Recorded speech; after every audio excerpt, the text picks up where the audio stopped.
Hi, I'm Paul Battaglia, and this is Section 2.7.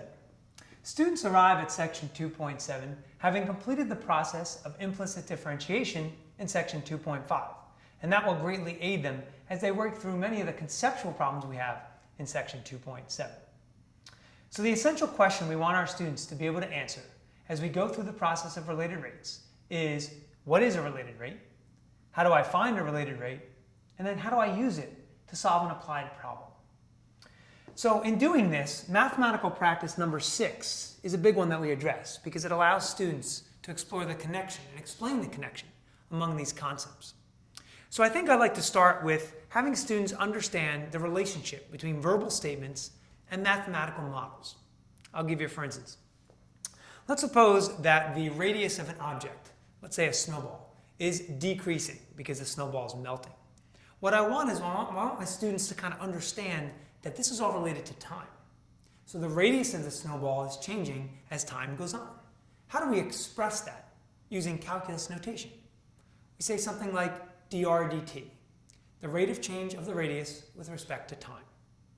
Now from here, I think it might be helpful if students see an organizational chart because there's so many moving pieces when you do these kinds of problems. There might be a change in radius, a change in volume. There might be given information about the original radius or the original volume. So I think if I can give my students a nice little chart, have them lay out all the things we know, all the things we don't know, but that we're looking to find, and then maybe even include a diagram, that'll go a long way and help them feel a little bit more at ease when they go through these kinds of problems. So the next thing I like to do with my students is I like to say, where are we having issues as we go through some of these examples? All of the examples in the text are good, and to be honest with you, you might have to go find even more examples because I feel like when we talk about related rates, you can never see enough. You can never feel really that comfortable until you've seen a vast amount of different variety of situations. So I might ask my students, where are we struggling? Is it computational? Is it because you just keep forgetting to move certain things over to this side or that side? Is it a problem with you setting up the primary equation just to get yourself started? Or is it something a little bit deeper? Are you having conceptual problems? Can you not decode the information that they're showing you in the problem? This helps me as the teacher try and walk them along and see where the class is at and how much more we need to do. So what are some common mistakes that students make? Well, here's a couple examples. Very popular questions that involve objects that are moving away or towards their destination are things that we have to watch out for.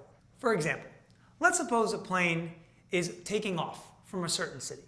Well, its velocity is positive because the distance between the plane and that city is increasing. Now, the plane is arriving at an airport. So as it comes in towards that city, its distance is decreasing. So the velocity would now be negative. And this just doesn't always have to be with planes and trains. It could be all kinds of situations. Let's suppose you had a liquid in a tank. If the liquid is draining out of a tank, then what's happening? Its volume is changing and it's decreasing. So the rate of change of its volume would be negative. This is a common mistake we see students do. They omit that negative sign. Along the same lines, when they get their final answer, sometimes they completely forget units. Gallons per minute, feet per second, miles per hour. These are very, very important things because it gives life to the context of the situation.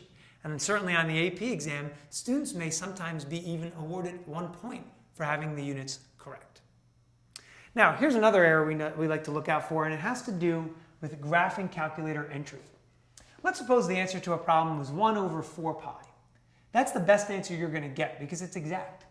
But sometimes students are using their calculator, or the problem appeared on a calculator active part, and so they enter into their calculator, 1 divided by 4 pi.